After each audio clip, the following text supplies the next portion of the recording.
Hi friends, இந்த சேனலுக்கு நீங்கள் ஃபஸ்ட் டைமாக இருந்தால் சப்ஸ்கிரைப் பட்டனை கிளிக் பண்ணிக்கோங்க. அதே மாதிரி பெல் பட்டனையும் கிளிக் பண்ணிக்கோங்க. அப்போ தான் நாங்கள் அப்லோட் பண்ணுற வீடியோஸ் உங்கள் நோட்டிஃபிகேஷனில் வந்துக்கிட்டே இருக்கும். அதே மாதிரி உங்களுக்கு பிடிச்சிருந்தா இந்த வீடியோவை ஷேர் பண்ணுங்கள், லைக் பண்ணுங்கள். சரி, வாங்க நம்ம வீடியோக்குள்ளே போகலாமா?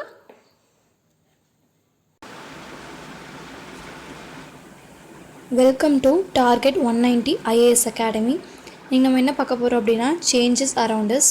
இந்த லெசன் நம்ம என்னென்ன பார்க்க போகிறோம் அப்படின்னா கெமிக்கல் ரியாக்ஷன்னா என்ன, ஃபிசிக்கல் சேஞ்சஸ், கெமிக்கல் சேஞ்சஸோட டிஃப்ரென்சியேஷன் என்ன இருக்குது, learn how chemical reaction take place by physical contact, solution of reactants, electricity, heat, light and catalyst, various இந்த மாதிரி கான்ஃபிகரேஷன்ஸ் மூலிமா கெமிக்கல் ரியாக்ஷன் எப்படி ஏற்படுது, experiment chemical reaction based on contact, solution, heat, light, electricity and catalyst. Chemical reaction வந்து இதை base பண்ணி இருக்க experiments பார்க்க போகிறோம். Importance and effects of chemical reaction. Chemical reaction ஏன் நடக்கணும், அதோட இம்பார்ட்டன்ஸ், அதோட effects, chemical reaction our day to day லைஃப்பில் எப்படி இருக்குது, கெமிக்கல் ரியாக்ஷன் நடக்கிறப்போ ஏற்படக்கூடிய சேஞ்சஸ் எப்படி இருக்கும், infer what happens during chemical reaction. Chemical reaction நடக்கிறப்போ என்ன நடக்கும் அப்படிங்கிறத பார்க்க போகிறோம். மொத்தமாக கெமிக்கல் ரியாக்ஷன் பற்றி அந்த லெசன் நம்ம பார்க்க போகிறோம். ஃபஸ்ட் பார்த்திங்கன்னா இன்ட்ரொடக்ஷன் பார்ட்டு. அதில் வந்து ஒரு சின்ன ஸ்டோரி மாதிரி கொடுத்துருக்காங்க. Aditya, a student 8th standard, once visited Qutub Minar, Delhi and wondered about 1500 years old rust-resistant iron pillar. He was thinking about why the iron pillar has not rusted for more than 1500 years. One day he noticed milk turned into curd and he wondered how it was happening. அதாவது ஒரு சின்ன பையன் வந்து குதுப் மினார் பார்க்குறான். குதுப் மினார் அப்படிங்கிறது 1500 இயர்ஸாக இருக்கக்கூடிய ஒரு அயன் பில்லர். ஆனால் அது வந்து ரஸ்ட் ஆகாமல் இருக்கே எப்படி, அதாவது துருப்பிடிக்காமல் இருக்கே எப்படிங்கிறத யோசிக்கிறான். அதுக்கப்புறம் ஒரு நாள் பால் வந்து தயிராக மாறுது, அது வந்து எப்படி அப்படிங்கிறத பார்த்து அவன் வந்து ரொம்ப டிஃப்ரெண்ட்டாக ஃபீல் பண்ணுறான். As we studied earlier in standard 7, changes like folding a paper, drying wet cloths, bending of iron rod are some examples of physical changes. On the other hand, changes like burning of paper, digestion of food, turning of milk into curd and decaying of vegetables are some of the examples for chemical changes. அதாவது நம்ம first எப்படி பார்த்தோம், drying of wet cloths, bending of iron rod, இதெல்லாம் நம்ம பார்த்த மாதிரியே தான் இப்போ வந்து எப்படி பால் வந்து தயிராக மாறுது, வெஜிடபிள் எப்படி டீகே ஆகுது, இது எல்லாத்தையும் பார்க்க போகிறோம். Now we shall do an activity. இப்போ இதுக்கு ஒரு ஆக்டிவிட்டி கொடுத்துருக்காங்க. Dear students, we can define a chemical change. Yes, you can. A chemical change is a permanent, irreversible change and produce a new substance. Chemical change அப்படின்னா என்னென்னு பார்த்துட்டிங்கன்னா ஒரு permanent, irreversible, நம்மளால் அதை மாற்றி அமைக்கவே முடியாது. அண்ட் இதனால் என்ன ஆகும்னா ஒரு புது சப்ஸ்டன்ஸ் வந்து உருவாகும் அப்படின்னு சொல்லியிருக்காங்க. இப்போ அடுத்து பார்க்கலாம். Chemical changes are otherwise called as chemical reactions because one or more substances undergo reaction to form one or more new substance products. அதாவது இங்கே கொடுத்துருக்க ஈக்குவேஷன் மாதிரி தான் கெமிக்கல் சேஞ்ச் இல்லைன்னா அது கெமிக்கல் ரியாக்ஷன் அப்படின்னு கூட சொல்லலாம்.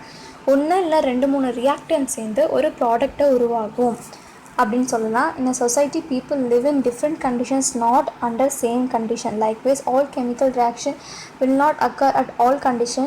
For every chemical reaction to take place, certain specific condition is required. Do you know what are the conditions required for chemical reaction to take place? Chemical reactions can be done through physical contact, solution of reactants, electricity, heat, light and catalyst. அதாவது என்ன சொல்கிறாங்கன்னா சொசைட்டியில் இருக்கக்கூடிய people பார்த்திங்கன்னா எல்லோரும் ஒரே மாதிரியே இருந்தால் கூட ஒவ்வொருத்தர் லைஃப் ஸ்டைல் வேறு மாதிரி இருக்குது. இது எதுக்காக சொல்கிறாங்க அப்படின்னா கெமிக்கல் ரியாக்ஷன் வந்து நடந்தாலுமே கூட ஒவ்வொரு கெமிக்கல் ரியாக்ஷனுக்கும் ஒவ்வொரு ஸ்பெசிஃபிக் கண்டிஷன் இருக்குது அப்படின்னு சொல்கிறாங்க. இப்போ பார்த்திங்கன்னா அடுத்து chemical reactions based on physical contact. ஒரு ஃபிசிக்கல் கான்டாக்ட்னால கெமிக்கல் ரியாக்ஷன் எப்படி நடக்குது அப்படின்னு பார்த்திங்கன்னா, dear children, could you remember some of the day-to-day activities like burning of mastic on rubbing, iron materials turning into reddish brown?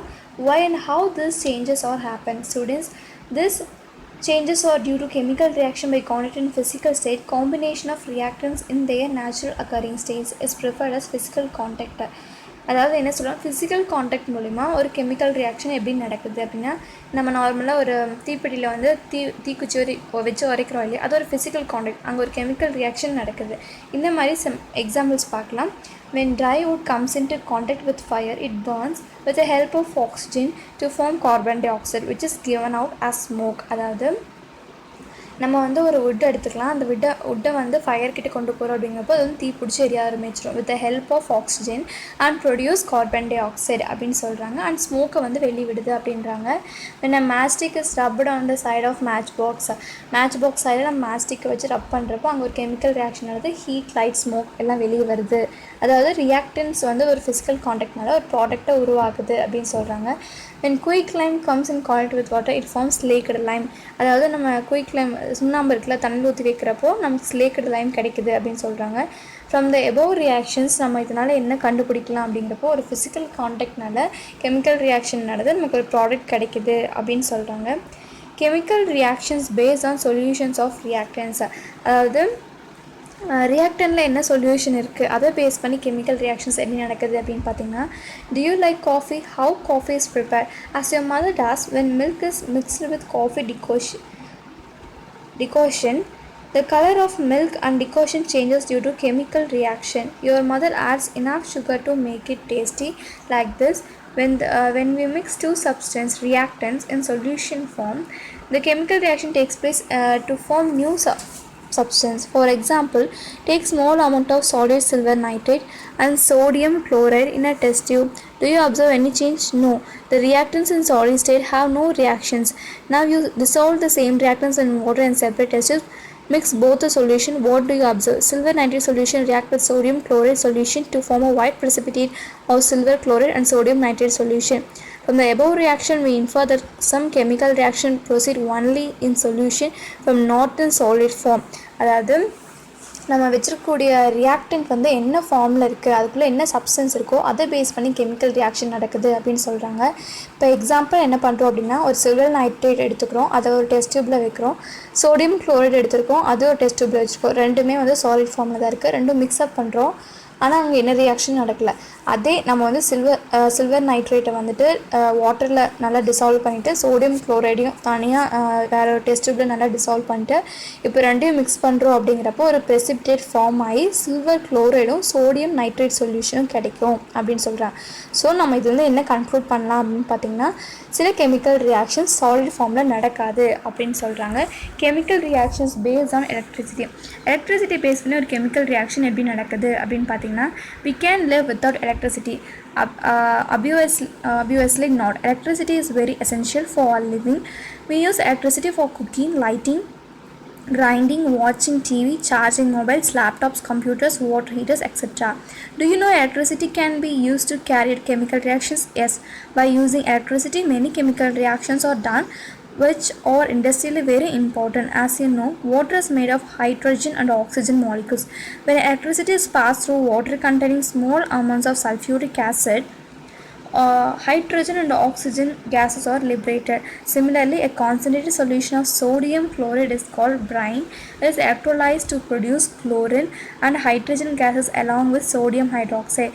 This is a very important reaction to produce chlorine industrially. அதாவது நமக்கு தெரியும் electricity வந்து நம்ம டே to day லைஃப்பில் எந்த அளவுக்கு முக்கியமாக இருக்குது அப்படிங்கிறப்போ, அதே மாதிரி ஒரு கெமிக்கல் ரியாக்ஷனுக்கும் எலக்ட்ரிசிட்டி வந்து ரொம்ப ஒரு முக்கியமான விஷயம் அப்படின்னு சொல்கிறாங்க. எப்படி இந்த இண்டஸ்ட்ரீஸில் வந்து யூஸ் பண்ணுறாங்க அப்படின்னு பார்த்திங்கன்னா, சோடியம் குளோரைடு வந்து நல்ல ஒரு கான்சன்ட்ரேட்டடாக எடுத்திருக்காங்க. கான்சன்ட்ரேட் சோடியம் குளோரைடை வந்து பிரைன் அப்படின்னு சொல்லி நம்ம இண்டஸ்ட்ரியல் ஃபார்மில் சொல்லுவாங்க. இதை நம்ம எலக்ட்ரோலைஸ் பண்ணுறப்ப பார்த்திங்கன்னா குளோரின் அண்ட் ஹைட்ரஜன் கேஸஸை வந்து ப்ரொடியூஸ் பண்ணும், கூட சோடியம் ஹைட்ராக்சைடும் ப்ரொடியூஸ் பண்ணும். ஸோ நம்ம மெயினாக இண்டஸ்ட்ரியல் வேஸில் குளோரின் ப்ரொடியூஸ் பண்ணுறதுக்கு நம்ம இந்த மெத்தட் தான் யூஸ் பண்ணுறோம். ஸோ எலக்ட்ரிசிட்டி வந்து இந்த ப்ராசஸ்க்குலாம் ரொம்ப முக்கியம் அப்படின்னு சொல்கிறாங்க. From the reactions, we infer that some chemical reactions produce only by passage of electricity. Hence, such reactions are called electrochemical reaction or electrolysis. அப்போ நம்ம எந்த ஒரு கெமிக்கல் ரியாக்ஷன் நம்ம எலக்ட்ரிசிட்டி பாஸ் பண்ணி பண்ணுறோம் அப்படின்னா அதை நம்ம எலக்ட்ரோலைசிஸ் இல்லைன்னா எலக்ட்ரோகெமிக்கல் ரியாக்ஷன் அப்படின்னு சொல்லலாம்னு சொல்கிறாங்க. அடுத்து do you know பார்க்கலாம். The term electrolysis was introduced by Michael Faraday in the 19th century. Electrolysis is a combination of electron plus lysis. Electron is related to electricity and lysis means decomposition. இந்த electrolysis அப்படிங்கிற வேர்டை first term யார் coin பண்ணியிருக்காங்கன்னு பார்த்தீங்கன்னா Michael Faraday. எப்போ 19th centuryயில் electrolysis பார்த்தீங்கன்னா electron plus lysis. Electron அப்படிங்கிறது நமக்கு தெரியும், அது எலக்ட்ரிசிட்டி ரிலேட்டட் பண்ணுறது. லைசிஸ் அப்படின்னா டீகம்போஷன் அப்படின்னு அர்த்தம். அது chemical reaction based on heat. இப்போ கெமிக்கல் ரியாக்ஷன் வந்து ஹீட்டை பேஸ் பண்ணி எப்படி இருக்குது அப்படின்னா, as you know food is very important for our survival and also many other living beings. Have you closely watched your mother cooks food for you? She boils rice, cooks vegetables and prepares kodambu and rasam etc. by heating them over stove. When enough heat is given, some chemical reaction take place to convert the raw food items into cooked ones. அதாவது நம்ம mother வந்து எப்படி ஒரு heat process மூலிமா ஒரு ரா மெட்டீரியலை வந்து ஒரு குக்குடு மெட்டீரியலாக மாற்றுறாங்க அப்படின்னு சொல்லியிருக்காங்க. You can perform this reaction in your laboratory. இது லெபார்ட்ரிலையும் பர்ஃபார்ம் பண்ணான்னு சொல்கிறாங்க. Take small amount of lead nitrate in the dry test tube and heat it gently over flame. அதாவது ஒரு லெட் நைட்ரேட்டை ட்ரை டெஸ்ட் டியூப்பில் எடுத்து அதை வந்து ஹீட் பண்ண சொல்லியிருக்காங்க. Observe the changes closely. You will hear cracking sound and an evolution of reddish brown coloured gas. Nitrogen dioxide நம்ம அப்படி ஹீட் பண்ணுறப்ப பார்த்திங்கன்னா வெடிக்கிற மாதிரி சில சத்தம் வரும். அதுலேருந்து நைட்ரஜன் டை ஆக்சைடு ஒரு ரெட் கலரில் ஒரு கேஸ் வெளியே போகிற மாதிரி இருக்கும். இனி இண்டஸ்ட்ரீஸில் கூட பார்த்திங்கன்னா குயிக் லைம் தயாரிக்கிறதுக்காக லைம் ஸ்டோன்ஸை வாட்டரில் போடுறப்போ அந்த மாதிரியான சத்தம் வரும், வெடிக்கிற மாதிரி சத்தம் வரும். Hence some of the chemical reaction can be achieved by the supply of heat only. These reactions are called thermochemical reaction or thermolysis. அதாவது சில ரியாக்ஷன்ஸை வந்து நம்ம ஹீட் வச்சு தான் பண்ண முடியும். ஸோ அந்த கெமிக்கல் ரியாக்ஷனை நம்ம கெமிக்கல் ரியாக்ஷன்ஸ் இல்லைன்னா தெர்மோலைசிஸ் அப்படின்னு சொல்லலாம். Do you know பார்த்திங்கன்னா limestone is a raw material for quick lime, slaked lime, cement and mortar. Limestone அப்படிங்கிறது தான் இந்த மாதிரி எல்லா மெட்டீரியலுக்குமே வந்து ரா மெட்டீரியலாக இருக்குது. மோட்டர்னோ பார்த்திங்கன்னா chemical reaction accompanying evolution of heat is called exothermic reactions, whereas reactions involving absorption of heat is called as endothermic reaction. ஹீட்டை வந்து வெளியே விட்டுச்சு அப்படின்னா அது வந்து எக்ஸோதர்மிக் ரியாக்ஷன். அது ஹீட்டை வந்து அப்சர்வ் பண்ணுது அப்படின்னா அது நம்ம எண்டோதர்மிக் ரியாக்ஷன் அப்படின்னு சொல்லுவோம். கெமிக்கல் ரியாக்ஷன்ஸ் பேஸ்ட் ஆன் லைட்டை பேஸ் பண்ணி கெமிக்கல் ரியாக்ஷன்ஸ் எப்படி இருக்குது அப்படின்னு பார்த்திங்கன்னா,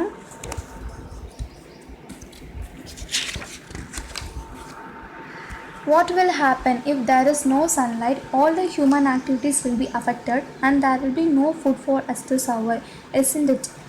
Sunlight is very important not only for us but also for plants as well. As you know, photosynthesis is a process in which light energy from the sun is used by plants to prepare starch from carbon dioxide and water. The sunlight is in uses the chemical reactions between carbon dioxide and water, which finally ends up in the production of starch. This chemical reactions used by light are called photochemical reactions.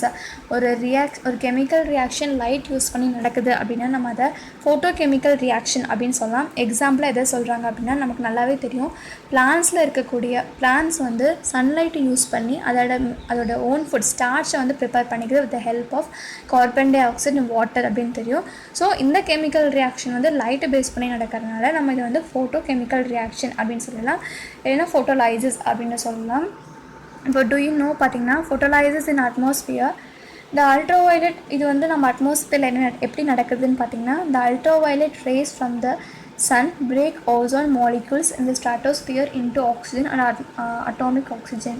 This atomic oxygen again combined with molecular oxygen from ozone. இது வந்து ஒரு எக்ஸாம்பிளாக கொடுத்துருக்காங்க. அடுத்து more to know பார்த்திங்கன்னா, photochemistry is a branch of chemistry that deals with chemical reaction involving light. அதாவது ஃபோட்டோகெமிஸ்ட்ரி அப்படிங்கிறது கெமிஸ்ட்ரியில் ஒரு பிரான்ச்சு. இதில் வந்து கெமிக்கல் ரியாக்ஷன்ஸ் வந்து லைட்டை பேஸ் பண்ணி நடக்குது அப்படின்னு சொல்கிறாங்க. கெமிக்கல் ரியாக்ஷன் பேஸ்ட் ஆன் கேட்லிஸ்ட்டை பேஸ் பண்ணி கெமிக்கல் ரியாக்ஷன்ஸ் எப்படி நடக்குது அப்படின்னு பார்த்தீங்கன்னா, do you like cakes and buns? Yes, you do. Have you ever questioned what about why idli batter prepared by your mother turns into sour taste after a few hours?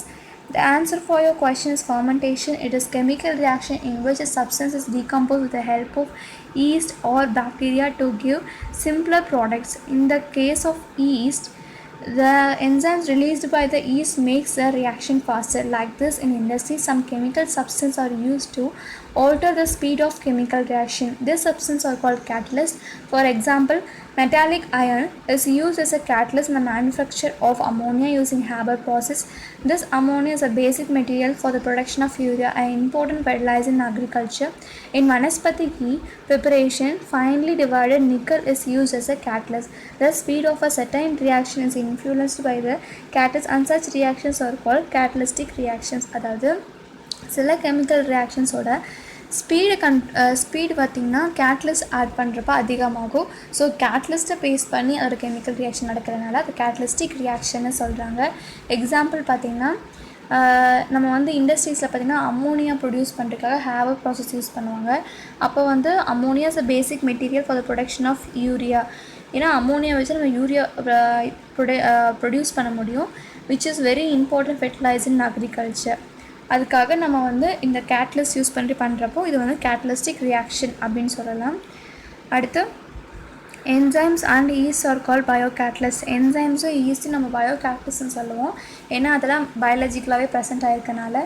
Alcoholic beverages like beer, wine, etc. are produced by fermentation process in industries. The beer making industries are called breweries. அதாவது beer, wine அதெல்லாமே கூட fermentation process மூலியமாக தான் தயாரிக்கிறாங்க அப்படின்னு சொல்கிறாங்க. Beer produce பண்ணக்கூடிய industries எல்லாம் பார்த்திங்கன்னா ப்ரீவயர்ஸ் அப்படின்னு சொல்லியிருக்காங்க. அடுத்து effects of chemical reaction. Chemical reaction நடக்கிறதுனால நமக்கு என்ன எஃபெக்ட் நடக்குதுன்னு பார்த்திங்கன்னா, we know that every chemical reaction requires a specific condition to occur. When chemical reaction takes place, there will be a production of heat, light, sound, pressure, etc. Let us discuss these effects elaborately. இந்த chemical ரியாக்ஷன்ஸ்னால என்னென்ன effects நடக்குது அப்படிங்கிறத எலாபரேட்டாக சொல்ல போகிறாங்க. ஒன்று பார்த்திங்கன்னா biological effect, இன்னொன்று வந்து environmental effect, production of heat, light, sound and pressure, evolution of gas, change in colour and change in state அப்படின்னு சொல்கிறாங்க. ஃபஸ்ட்டு பயாலஜிக்கல் எஃபெக்ட் என்ன நடக்குதுன்னு பார்க்கலாம். Spoilage of food and vegetables, rancidity of fishes and meat, apples and fruits turn brown when they cut.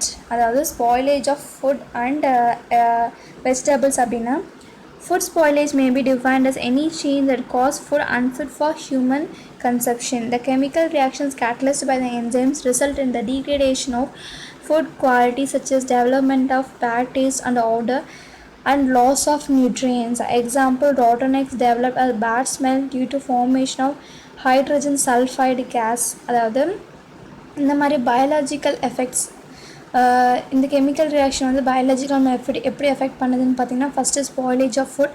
ஒரு food வந்து நம்ம ரொம்ப நாள் வச்சுருக்கோம் அப்படிங்கிறப்போ அதுக்குள்ளே கெமிக்கல் ரியாக்ஷன் நடக்கும். கெமிக்கல் ரியாக்ஷன் வந்து ஹியூமனோட கன்சப்ஷனுக்கு அதை அன்ஃபிட் பண்ணிடும் அப்படின்னு சொல்கிறாங்க. எக்ஸாம்பிள் பார்த்திங்கன்னா, முட்டை வந்து அழுகி போச்சு அப்படிங்கிறப்ப அது வந்து ஒரு பேட் ஸ்மெல் வரும். ஏன் அப்படின்னா அதில் ஒரு கெமிக்கல் ரியாக்ஷன் நடத்த ஹைட்ரஜன் சல்ஃபைட் கேஸ் வந்து வெளியே வரும். அடுத்து rancidity of fishes and meat அப்படிங்கிறது நமக்கு தெரியும். நார்மலாக நம்ம வந்து ஏதாவது நம்ம வந்து ரோட்டில் வந்து ஏதாவது செத்து போச்சு, ஒரு காக்கை செத்து போச்சு, இல்லைனா ஒரு எலி ஏதாவது செத்து போச்சு அப்படிங்கிறப்போ நார்மலாகவே அதில் வந்து கெமிக்கல் ரியாக்ஷன் நடந்து அதில் ஃபிஷ் மீட்டெல்லாம் பார்த்திங்கன்னா பாலி அன்சேச்சுரேட்டட் ஃபேட்டி ஆசிட்ஸ் ரொம்ப அதிகமாக இருக்கும். ஸோ ஆக்சிடேஷன் நடந்து அதில் வந்து ரொம்ப ஒரு கெட்ட ஸ்மெல், ஒரு மாதிரி செத்து போன ஸ்மெல்னு சொல்லுவாங்களே, அந்த கெட்ட ஸ்மெல் இதனால தான் ஃபார்ம் ஆகுது, ஆக்சிடேஷன் நடக்கிறதுனால அப்படின்னு சொல்கிறாங்க. ஸோ இந்த ப்ராசஸை வந்து நம்ம rancidity அப்படின்னு சொல்லுவோம். அடுத்து apples and fruits turn brown when cut. Apples எல்லாம் பார்த்துருக்கோம், நம்ம கட் பண்ணுறோம் அப்படிங்கிறப்ப பார்த்திங்கன்னா கொஞ்ச நேரத்தில் அது ப்ரௌனாக மாறிடும். ஏன் அப்படின்னா கெமிக்கல் ரியாக்ஷனால தான் ஆக்சிஜன் கூட சேர்ந்து அது கெமிக்கல் ரியாக்ஷன் பண்ணி ப்ரௌனாக ஒரு சப்ஸ்டன்ஸை அங்கே ஃபார்ம் பண்ணுது. The cells of apples, fruits and other vegetables contain an enzyme called polyphenol oxidase or that when its contact with oxygen catalyzes a biochemical reaction of plants phenolic compounds to brown pigments known as melanins. அதாவது அதில் இருக்கக்கூடிய இந்த polyphenol oxidase அப்படிங்கிறது oxygen கூட contact பண்ணி ஒரு biochemical reaction அங்கே நடந்து மெலனின்ஸ் அப்படிங்கிற ப்ரௌன் பிக்மெண்ட்ஸை உருவாக்குதுன்னு சொல்லியிருக்காங்க. அடுத்து என்விரான்மெண்டல் எஃபெக்ட் அப்படின்னு பார்த்தீங்கன்னா, environment is a place around you that comprise both living and non-living things. நம்மளோட சுற்றுப்புறத்தில் தான் நம்ம both living and non-living things ரெண்டுமே இருக்குது. Our environment provides air to breathe, water to drink and the land to produce food. Due to human activities like industries, increasing number of automobiles, etc., Our environment is badly affected nowadays, so there is unwanted change in physical, chemical, and biological properties of environment. This is termed as pollution. The substance which cause this damages are called pollutants. Generally, these are three types of pollutions: air, water, and land pollution. Due to increasing human activities, lot of chemical substances are produced artificially, which harm to all the living and non-living things. அதாவது என்வாயன்மெண்ட்டில் both living and non living things ரெண்டுமே இருக்குது. இந்த என்வாயன்மெண்ட்டில் நமக்கு வந்து காற்று, தண்ணி, food எல்லாமே கொடுக்குது. ஆனால் இப்போ வந்து ஹியூமன் ஆக்டிவிட்டீஸ்னால தேவையில்லாத நிறையா விஷயங்கள் ரொம்ப அதிக அளவில் நம்ம என்வாயன்மெண்ட்லேருந்து ரொம்ப பொல்யூட் பண்ணிகிட்ருக்கு. இதுதான் நம்ம பொல்யூஷன் அப்படின்னு சொல்கிறோம். The substance which cause changes, இந்த என்வாயன்மெண்ட்டில் எந்த சப்ஸ்டன்ஸ்னால ஒரு சேஞ்ச் நடக்குதோ அதை நம்ம பொல்யூட்டன்ஸ்னு சொல்கிறோம். 3 பொல்யூஷன்ஸ் இருக்குது: ஏர், வாட்டர் அண்ட் லேண்ட் பொல்யூஷன். ஆர்டிஃபிஷியலாக இந்த மாதிரி நிறையா கெமிக்கல்ஸ் பொல்யூட்டன்ஸ் இருக்கனால it will harm the living and non living ரெண்டுத்தையுமே வந்து இந்த மாதிரியான கெமிக்கல்ஸ் வந்து ஹார்ம்ஃபுல்லாக இருக்குது அப்படின்னு சொல்கிறாங்க. அடுத்து பார்த்திங்கன்னா we can tabulate the types of chemical substance and their effects. பார்த்திங்கன்னா type of pollution air, water and land இருக்குது. கெமிக்கல் சப்ஸ்டன்ஸ் ரெஸ்பான்சிபிள் பொல்யூஷன் அப்படின்னா ஏர் பொல்யூஷனுக்கு ரொம்ப முக்கியம் இருக்கக்கூடிய பொல்யூட்டன்ஸ் பார்த்திங்கன்னா carbon dioxide, carbon monoxide, oxides of sulfur, oxides of nitrogen, chlorofluorocarbons, methane, etc. Effect பார்த்திங்கன்னா acid rain, global warming, respiratory problems etcetera. இதனால் நமக்கு இதெல்லாம் நடக்கும்னு சொல்கிறாங்க. அடுத்து waste water containing chemical substance, oil spillage, இதனால் என்ன நடக்கும்னா குவாலிட்டி ஆஃப் வாட்டர் கம்மியாகி ஸ்கின் டிசீஸ் வரும் அப்படின்னு சொல்கிறாங்க. Fertilisers like urea, various pesticides, herbicides, இதனால் என்ன ஆகும் அப்படின்னா spoilage of land, cancer, respiratory disease அதெல்லாம் வரும் அப்படின்னு சொல்கிறாங்க. What happens to the steel benches and tables during rainy season, they turn into reddish brown essence. அதாவது நம்ம யூஸ் பண்ணக்கூடிய அந்த ஸ்டீல் பெஞ்சஸ் அண்ட் டெஸ்க் வந்து ரெட் கலரில் மாறுது. அது ஏன் அப்படின்னா, do you know why? This is because the iron metal comes into contact with water and oxygen. It undergoes a chemical reaction called rusting. இந்த மாதிரியான ஸ்டீல் இல்லைன்னா அயன் வந்து வாட்டர் அண்ட் ஆக்சிஜன் கூட காண்டாக்ட் பண்ணிச்சுன்னா ஒரு கெமிக்கல் ரியாக்ஷன் நடக்கும். அந்த reaction பேர் rusting அப்படின்னு சொல்கிறாங்க. டார்னிஷிங் of metal articles. Shiny metal surfaces and other articles lose a shining appearance due to chemical reactions on the surface.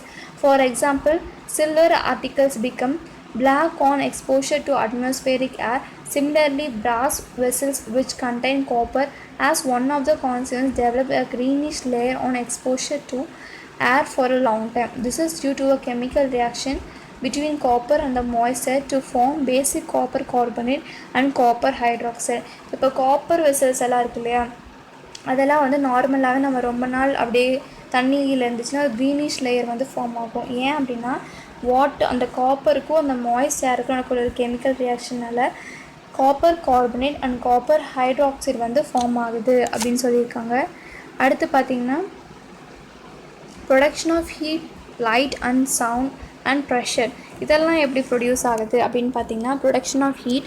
Have you ever rubbed your palms in winter season to keep yourself warm? Have you notice that heat produced when you use cycle pump?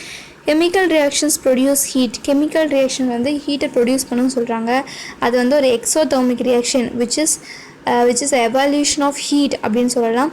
For example, when you add water to quicklime, நம்ம வந்து இந்த சுண்ணாம்புக்குள்ள தண்ணி ஊற்றினோம் அப்படின்னா அது வந்து ரொம்ப ஹீட்டாக இருக்கும். அது போக சவுண்டும் ப்ரொடியூஸ் பண்ணும் அப்படின்னு சொல்கிறாங்க. Production of light, chemical reaction லைட்டையும் ப்ரொடியூஸ் பண்ணுது அப்படின்னு சொல்கிறாங்க. What happens when you ignite a candle? When you light as a result of burning, some chemical reaction like this produce light. For example, when a piece of magnesium ribbon is burned in a flame, bright light is produced with heat. Even the firework during festival times produce different color lights, which are all due to chemical reaction. Similarly, when we ignite methane gas, it produces heat and light. So we can say that light is produced during the chemical reaction. நார்மலாக நம்ம use பண்ணுற crackers, festival டைமில் use பண்ணுற crackers பார்த்திங்கன்னா நம்ம வந்து நார்மலாக நடக்கக்கூடிய ஒரு கெமிக்கல் ரியாக்ஷன்னா லைட்டை ப்ரொடியூஸ் பண்ணுது அப்படின்னு சொல்கிறாங்க. Production of sound. சவுண்ட் எப்படி கெமிக்கல் ரியாக்ஷன் ப்ரொடியூஸ் பண்ணுது பார்த்திங்கன்னா, we produce sound when we speak. When you heat metals like iron, copper, etc., sound is here. Some chemical reactions do produce sound. when they takes place. What happens when you firecracker during Deepavali? The chemical substance kept in crackers undergo some chemical reaction to produce sound. அதாவது same இதுவும் crackers வச்சு சொல்கிறாங்க. கிராக்கர்ஸ்குள் நடக்கக்கூடிய சில chemical ரியாக்ஷன்ஸ்னால அங்கே வந்து லைட்டும் produce ஆகுது ஆஸ் வெல் அஸ் சவுண்டும் ப்ரொடியூஸ் ஆகுது அப்படின்னு சொல்கிறாங்க. ப்ரொடக்ஷன் ஆஃப் ப்ரெஷர் எப்படி உருவாகுது அப்படின்னு பார்த்தீங்கன்னா, what happens when you compress hard balloon having full of air? Will it burst or not? Yes, it will burst. This is due to sudden release of air from the balloon as a result of increased pressure on compression. Like this, some chemical reaction produce gases which build up the pressure when the reaction takes place in the closed container. If the pressure level goes behind the limit, we get the explosion. Explosives fireworks work on this basis. When they are ignited, they explode due to pressure generation by gases from the chemical reaction. Thus you hear a huge sound. அதாவது என்ன சொல்கிறாங்க அப்படின்னா, பலூனில் வந்து already ஏர் இருக்குது. So அவங்க நம்ம pressure பண்ணுறோம், அதை அமுக்குறோம் அப்படிங்கிறப்ப அது வந்து வெடிக்குது. இதனால என்ன சொல்கிறாங்க அப்படின்னா, அதுக்குள்ளே நடக்கக்கூடிய ஒரு ரியாக்ஷன்ஸ்னால ப்ரெஷர் உருவாகுது, அதனால அந்த பலூன் வந்து வெடிக்குது அப்படின்னு சொல்கிறாங்க. Evolution of gas, change in colour and change in state. எப்படி இது கெமிக்கல் ரியாக்ஷனாக எவல்யூஷன் ஆஃப் கேஸ் எப்படி நடக்குது பார்த்தீங்கன்னா, what happens when you open a soda bottle? You can see air bubbles coming out of soda water. Similarly gas evolution may takes place as a result of chemical reaction. For example, dilute hydrochloric acid is added to a solution of sodium carbonate or sodium bicarbonate. Carbon dioxide gas is evolved. Gas எப்படி கெமிக்கல் ரியாக்ஷனால் வெளியே போகும் அப்படின்னா, ஒரு dilute hydrochloric ஆசிடை வந்து sodium carbon கூட add பண்ணுறோம் அப்படிங்கிறப்போ நமக்கு வந்து கார்பன் டை ஆக்சைடு வெளியே போகும். This is evolution of gas when chemical reaction அப்படின்னு சொல்லலாம். சேஞ்ச் இன் கலரில் எப்படி சேஞ்ச் நடக்கும் அப்படின்னா, what happens when you play under hot sun for a long time your skin becomes dark, right? ரொம்ப நேரம் நம்ம வெயிலில் விளையாண்டோம்னா நம்ம ஸ்கின் வந்து டார்க் ஆகும். ஏன் அப்படின்னா, like this certain chemical changes produce change in color. For example, when you place iron nail in a solution of copper sulfate, the blue color of the copper sulfate changes slowly into green due to chemical reaction between iron copper sulfate solution. அதாவது ஒரு iron நெயிலை வந்து copper sulphate சொல்யூஷனுக்குள்ளே போட்டு வச்சோம்னா அது வந்து blue colour of அந்த copper sulphate வந்து green கலருக்கு மாறும். ஏன் அப்படின்னா அயனுக்கும் அந்த காப்பருக்கும் நடக்கக்கூடிய ஒரு ரியாக்ஷன் அப்படின்னு சொல்கிறாங்க. இதனால் அதோட கலர் மாறுதுன்னு சொல்கிறாங்க. சேஞ்ச் இன் ஸ்டேட்டில் எப்படி சேஞ்ச் ஆகும்னு பார்த்தீங்கன்னா, take a small ice cube and place it on a plate. What happens after some time? Ice melts into water, isn't it? Here solid ice cubes change into liquid water. Like this, in certain chemical reaction of state is observed. For example, when you burn a piece of camphor, smoke comes out as a result of chemical reaction between solid camphor and oxygen. Here there is a change of state from solid to gas. அதாவது ஒரு ice கியூபை வந்து நம்ம வச்சுருக்கோம் அப்படிங்கிறப்போ, ஒரு பிளேட்டில் வச்சுருக்கோம் அப்படிங்கிறப்போ அது என்ன ஆகும், ஒரு சம் கெமிக்கல் ரியாக்ஷன் சன்னால் நடக்கக்கூடிய ஒரு ஹீட்டாக நடக்கக்கூடிய கெமிக்கல் ரியாக்ஷன்ஸ்னால அந்த ஐஸ் க்யூப் வந்து வாட்டராக மாறுது அப்படிங்கிறாங்க. ஸோ சேஞ்சிங் ஸ்டேட்டும் வந்து ஒரு கெமிக்கல் ரியாக்ஷனால் நடக்கும் அப்படின்னு சொல்கிறாங்க. அடுத்த points to remember, chemical change அப்படிங்கிறது ஒரு பர்மனெண்ட் இர்ரிவர்சிபிள் சேஞ்ச். அதனால் ஒரு நியூ சப்ஸ்டன்ஸ் ப்ராடக்ட் கிடைக்கும் அப்படின்னு சொல்கிறாங்க. கெமிக்கல் ரியாக்ஷனில் பார்த்துட்டிங்கன்னா ரியாக்டன்ஸ் வந்து இருந்து ப்ராடக்ட்ஸ் வந்து கொடுக்கும் அப்படின்னு சொல்கிறாங்க. Chemical reaction may takes place physical கான்டாக்ட்னால கூட நடக்கும். ரஸ்டிங் அப்படிங்கிறது கெமிக்கல் ரியாக்ஷன் தான். அயன் வந்து ஃபார்ம் ஹைட்ரேட்டட் ஃபெரிக் ஆக்சைடும் ஆக்சிஜன் வாட்டர் கூட இருக்கும்போது ஹைட்ரேட்டட் ஃபெரிக் ஆக்சைடை ப்ரொடியூஸ் பண்ணணும்னு சொல்கிறாங்க. எலக்ட்ரிசிட்டினால ஒரு கெமிக்கல் ரியாக்ஷன் நடக்குது, நம்ம எலக்ட்ரோலைஸ்ன்னு சொல்லுவோம். லைட்னால ஒரு கெமிக்கல் ரியாக்ஷன் தான் ஃபோட்டோலைசிஸ். ஹீட்னால நடக்குது அப்படின்னா அது thermolysis. And chemical substance use to alter the speed. Catalyst மூலிமா நம்ம ஒரு கெமிக்கல் ரியாக்ஷன் நடத்துகிறோன்னா அது வந்து கேட்டலைசிஸ் அப்படின்னு சொல்லுவோம். கெமிக்கல் ரியாக்ஷன்ஸ்னால spoilage of food, vegetable fruits, acid rain நடக்கும், க்ரீன் ஹவுஸ் எஃபெக்ட் இது எல்லாமே நடக்குது. குளோபல் வார்மிங் வந்து ஒரு டேஞ்சரஸ் கண்டிஷன். இதனால் எர்த்தோட ஆவரேஜ் டெம்பரேச்சர் ரைஸ் ஆகி எதனால் இது ரைஸ் ஆகுதுன்னு ஹியூமன் ஆக்டிவிட்டீஸ்னால தான். ரான்சிடிட்டி அப்படிங்கிறது ஃபுட் வந்து ஒரு பேட் ஆர்டர் டெவலப் பண்ணும் due to the chemical reactions by the microbes அப்படின்னு சொல்கிறாங்க. Thank you for watching.